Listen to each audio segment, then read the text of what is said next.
Imaginez, vous êtes le patron d'une chaîne d'hôtels de luxe, où chaque détail compte. Votre réputation repose sur l'excellence. Un jour, vous rassemblez vos milliers d'employés, des femmes de chambre aux voituriers, et vous leur annoncez ceci. À partir d'aujourd'hui, chacun d'entre vous dispose d'un budget de 2000 $. Vous pouvez les dépenser comme bon vous semble, sans demander la permission à personne, sans remplir le moindre formulaire. Votre seule mission, utiliser cet argent pour résoudre le problème d'un client ou simplement le rendre heureux. Folie pure? La recette du chaos financier? Non, c'est la décision bien réelle prise par Horst Schulze, le légendaire dirigeant du Ritz-Carlton, en 1983. Une décision qui n'a pas seulement changé un hôtel, mais qui a redéfini les règles du service client et du management dans le monde entier. Comment un acte de confiance aussi radical a-t-il pu non seulement fonctionner, mais aussi devenir l'un des piliers de l'empire Ritz-Carlton? Accrochez-vous, car cette histoire est une leçon magistrale sur le pouvoir caché le plus puissant de toute entreprise, ses employés. Pour comprendre le pourquoi de cette règle des 2000 $, il faut d'abord comprendre l'homme qui l'a imaginé. Horst Schulze n'est pas né dans le luxe. Il a commencé sa carrière comme apprenti serveur. Il a gravi tous les échelons, des cuisines au poste de direction, en observant une chose fondamentale. Le service, trop souvent, était synonyme de servitude. Quand il prend les rênes du Ritz-Carlton, il a une vision radicalement différente. Pour lui, le luxe ne réside pas seulement dans le marbre des salles de bain ou le cristal des lustres. Le vrai luxe, c'est le service. Mais un service qui émane de la dignité. Il va alors créer un mantra, une phrase qui deviendra la pierre angulaire de sa philosophie et qui résonne encore aujourd'hui. We are ladies and gentlemen serving ladies and gentlemen. Nous sommes des dames et des messieurs au service de dames et de messieurs. La subtilité est immense. Il ne dit pas, nous sommes des serviteurs au service de clients. Il place ses employés et ses clients sur un pied d'égalité, celui du respect mutuel. Un employé n'est pas un subalterne qui exécute des ordres. C'est un professionnel, une dame, un monsieur, dont le métier est de prendre soin d'autres, dames et messieurs. Cette philosophie change tout. Elle installe une culture de la fierté, de la responsabilité et du professionnalisme. Mais une culture ne vit que si on lui en donne les moyens. Et c'est là que la règle des 2000 $ entre en scène. Analysons cette règle de plus près. 2000 $. En 1983, c'était une somme considérable. Aujourd'hui encore, elle l'est. Mais le montant, aussi spectaculaire soit-il, n'est pas le plus important. Le vrai pouvoir de cette règle réside dans les 3 « sans » qui l'accompagnent, sans autorisation. Sans manager, sans justification. Pensez à l'expérience client traditionnelle. Vous avez un problème à l'hôtel. L'employé de base est désolé, mais il doit demander à son superviseur. Le superviseur arrive, écoute à nouveau, puis doit peut-être appeler le directeur de service. Pendant ce temps, votre frustration monte. Le problème persiste. Vous ne vous sentez pas écouté, mais traité comme un numéro dans une procédure. Horst Schulze a identifié ce point de friction comme le cancer du service client. Sa solution? Éliminer les intermédiaires. La personne qui identifie le problème doit être celle qui a le pouvoir de le résoudre. Immédiatement, le message envoyé à chaque membre de l'équipe est d'une puissance inouïe. Ce n'est pas « voici de l'argent », c'est « on te fait confiance, on te sait compétent, on te donne le pouvoir d'agir. Tu es le Ritz-Carlton ». En donnant cette autonomie, Schulze ne débloque pas seulement un budget.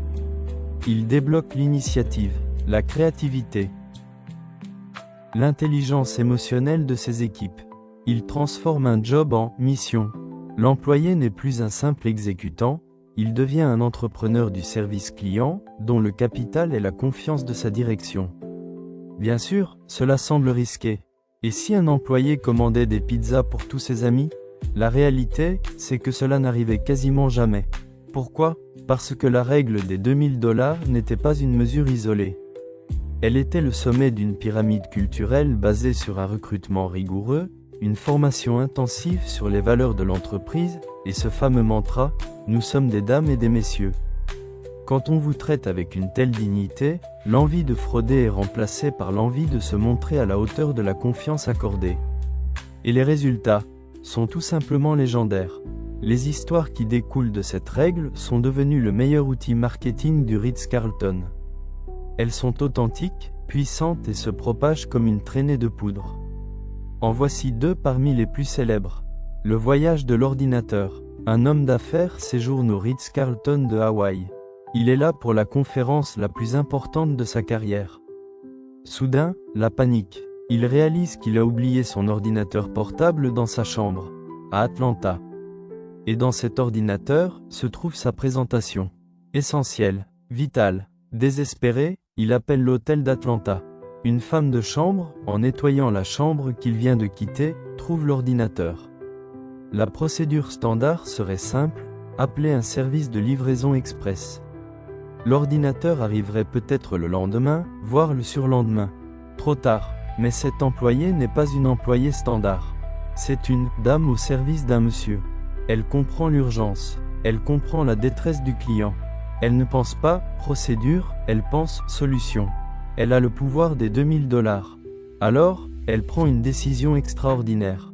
Au lieu d'appeler FedEx, elle se rend à l'aéroport. Elle achète un billet d'avion pour Hawaï.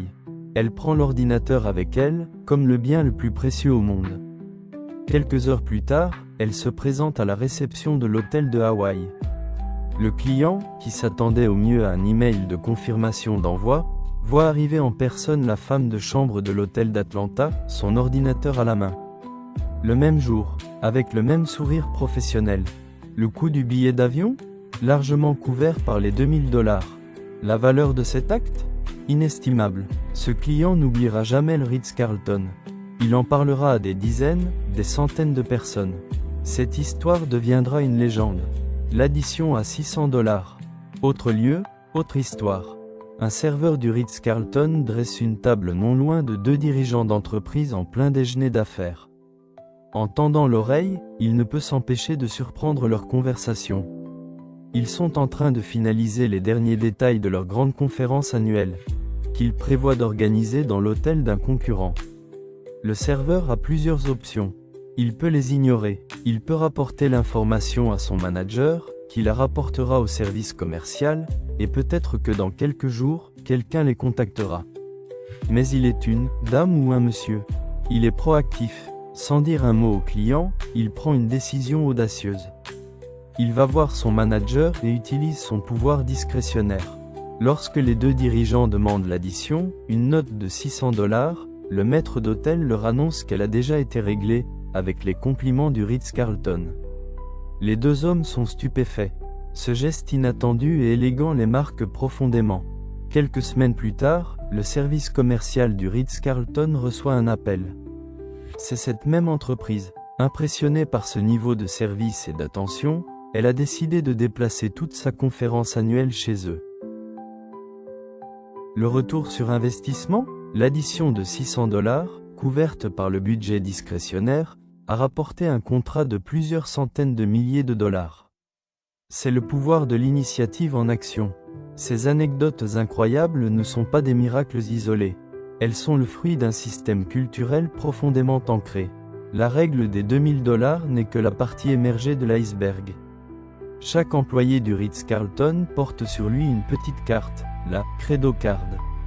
C'est sa boussole. On y trouve d'abord le credo, un engagement à offrir le meilleur service et à créer un environnement de bien-être et de confort pour les clients. Puis le motto, que nous connaissons. Nous sommes des dames et des messieurs au service de dames et de messieurs. Ensuite, les 3 étapes du service. Un accueil chaleureux et sincère, en utilisant le nom du client. L'anticipation et la satisfaction des besoins de chaque client. Un adieu affectueux, en utilisant le nom du client et en exprimant le souhait de le revoir. Et enfin, les 12 valeurs de service. Des principes que chaque employé doit connaître et incarner. Des valeurs comme « Je construis des relations fortes et je crée des clients Ritz-Carlton pour la vie » ou encore « Et c'est la plus importante pour notre histoire. Je suis habilité à créer des expériences uniques, mémorables et personnelles pour nos clients. » Cette 12e valeur est la justification philosophique de la règle des $2000. L'argent n'est que l'outil. La véritable instruction est « Tu as le pouvoir. » Ce système complet assure que chaque employé, du directeur général à l'agent d'entretien, partage la même vision et les mêmes objectifs. La confiance n'est pas aveugle, elle est guidée par un cadre de valeurs extrêmement clair. On pourrait penser que cette politique est coûteuse. Mais Horst Schulze, en homme d'affaires avisé, avait compris qu'il s'agissait de l'investissement le plus rentable possible. Pourquoi ? Premièrement, la fidélisation client. On sait qu'acquérir un nouveau client coûte 5 à 10 fois plus cher que d'en retenir un. Un client qui a vécu une expérience « waouh », comme celle que nous avons décrite, ne se contente pas de revenir. Il devient un ambassadeur. Sa valeur vie client, la somme de tous les profits qu'il générera, explose. Deuxièmement, le marketing par le bouche à oreille. Les histoires de services exceptionnels sont le contenu le plus viral qui soit. Le Ritz-Carlton a économisé des millions en publicité traditionnelle, car ses clients et les médias racontaient ces histoires gratuitement. Troisièmement, la rétention des employés. Un employé à qui l'on fait confiance, que l'on valorise et que l'on autonomise est un employé heureux. Le taux de turnover au Ritz-Carlton est historiquement bien plus bas que la moyenne du secteur hôtelier.